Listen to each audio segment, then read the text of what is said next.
I'm back with another video. So today we're gonna be dealing with the Truth Reconciliation Commission, the TRC. So it's a grade 12 essay. So this is Raubab Analytics, guys. I hope you liked my other previous videos, and I hope you like this one too.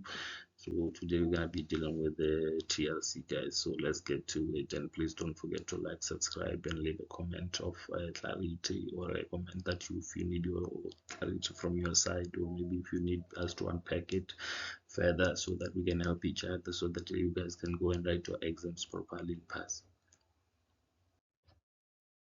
So um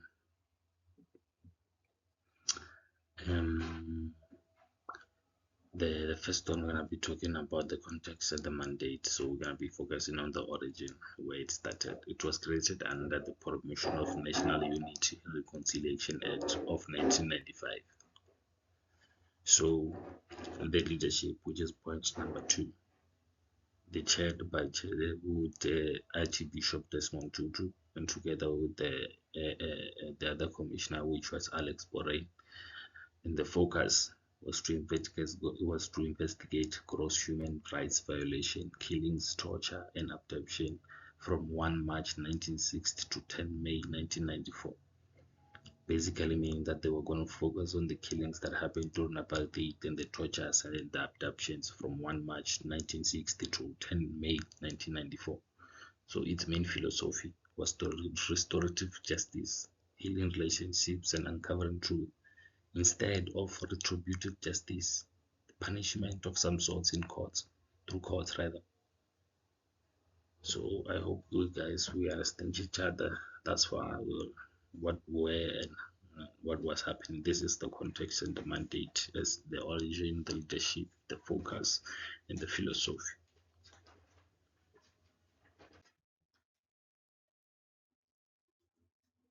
So this is 3 committees that they had in the TRC. The first one was this Human Rights Violation Committee. It had public testimonies from over 21,000 victims, restoring their historical voice and dignity, hearing their thoughts and what happened to their family members and all of that. So those who had testimonies against what happened to their family members, or what they know about what happened during a certain event, and they could come forward and give their testimony. So at this point, there are 21,000 victims. So the second committee was the Amnesty Committee.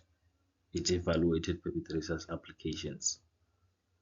So applications brought forth by the perpetrators were really evaluated through the Amnesty Committee.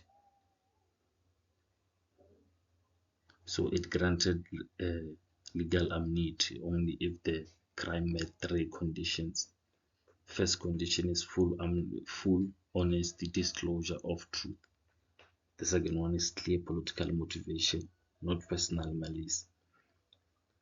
The third one was proportionality of the act to the political goal. So those are the three conditions for you to be granted the legal amnesty. Reparation and Rehabilitation Committee. In this committee, charged with finding ways to compensate victims, restore dignity, and provide medical and psychological aid. So in this third committee, it basically focused on trying to give back restoration of some sort, or more like compensation to the victims, right, or families of the victims, because some of the victims may not have survived during the apartheid system. So this committee dealt with particularly or categorically trying to give back. So his main focus was to give back. So I hope we understand each other from where we are and where we are going.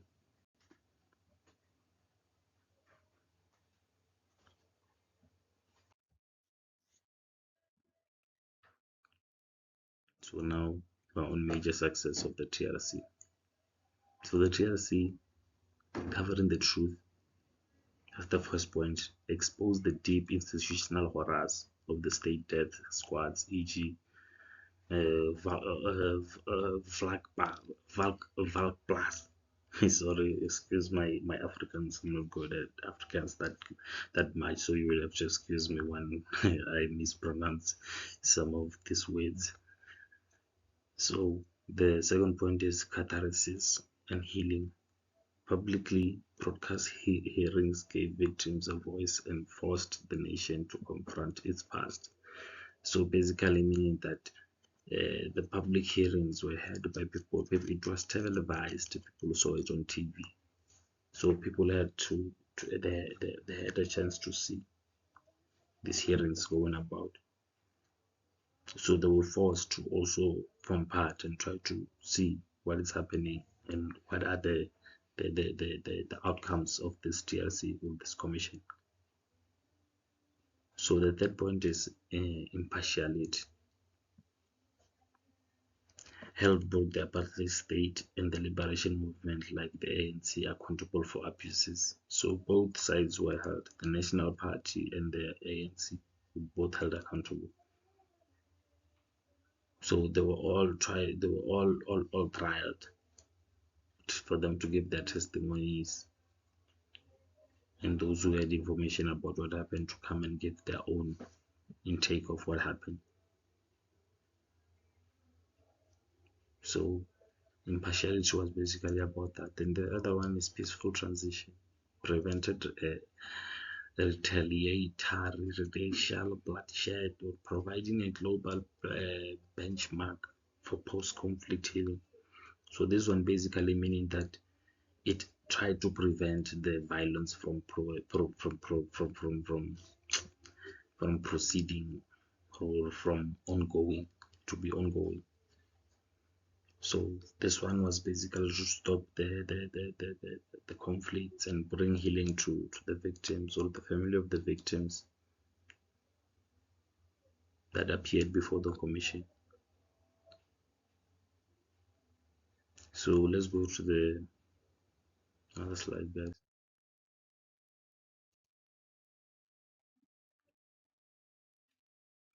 So key failures and criticisms. This is where it gets interesting, guys. So amnesty without justice stripped victims of their rights to prosecute perpetrators in criminal courts. So basically meaning that yes, some of the perpetrators were granted amnesty, were granted freedom without being prosecuted, which left victims unfulfilled with disclosure, because that was unnecessary or unfair. Even today, maybe we still have some of these cases going on.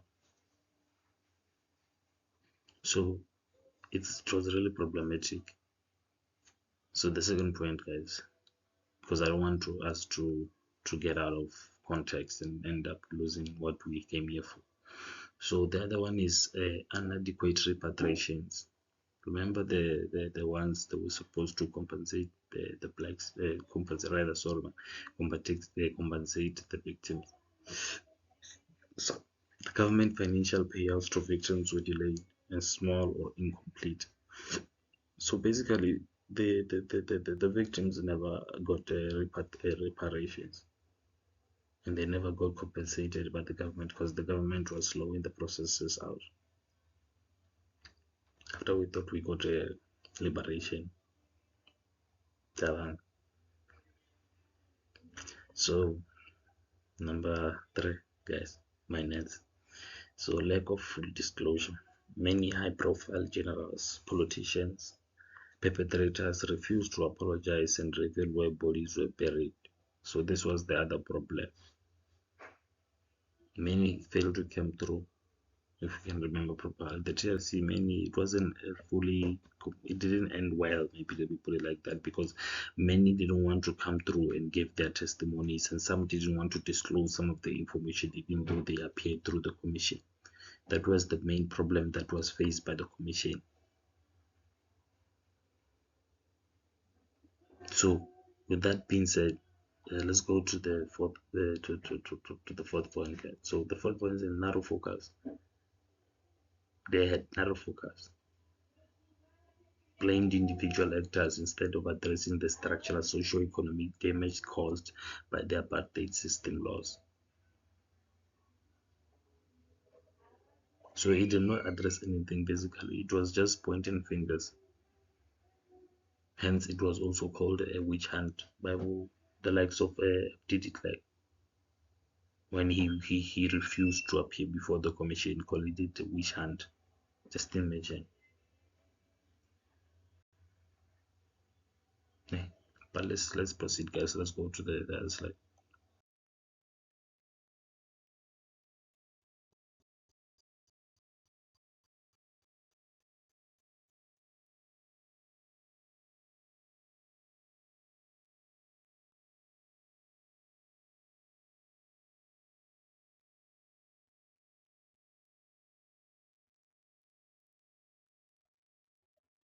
Yo, if you have made it this far, thank you very much. Thank you so much for listening to me. Thank you so much. So can you please subscribe and like and leave a comment, and please share with family and friends so that at least they can get to listen to me as the way you did, so that at least we can help each other there and there, guys. So without further ado, this is conclusion. Final report 1998 ended the five ended the 5-volume report to Nelson Mandela declaring apartheid a crime against humanity. So basically, this is the report that was handed after the commission was closed to Nelson Mandela as to what happened. They declared apartheid as a crime against humanity, obviously. So the last point, guys, is when the TRC was an imperfect political compromise, right? So it did not fully achieve justice, but it succeeded in building a single and understandable and undeniable undeniable historical record necessary for national reconciliation. So yeah, that's that, guys. So it wasn't a perfect political compromise, but it did achieve justice and succeeded in building a single and undeniable historical record necessary for national reconciliation. So that's his achievements. So thank you guys for tuning in and listening to me, and I hope at least you got some key points and you got some clarity and a summary of what is black consciousness. What is TRC, and what does TRC talk about, and what was happening, and what the people that played a role within TRC, or some of the commissioners that played a role. So thank you for tuning in. I hope you like this video. Subscribe, please subscribe so that you can get notified on more videos, and please share with family and friends so that at least they can get to watch me too.